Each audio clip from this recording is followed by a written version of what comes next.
Yes, it has to resolve this issue. I think the Iraqis will have hard days of negotiations with the Americans. We definitely do not want to lose the Americans as allies. We don't want to finish or to stop any type of the cooperation, the help that we have from the United States. We need as an ally as the United States, but we need the diplomatic ally. We need the political ally.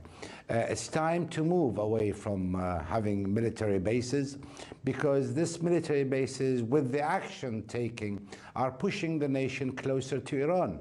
And that is definitely against the wishes of the United States, and it's against the wishes of a large portion of the public of Iraq. Well then, Saad, therefore, we need more why was it allowed we need more wisdom.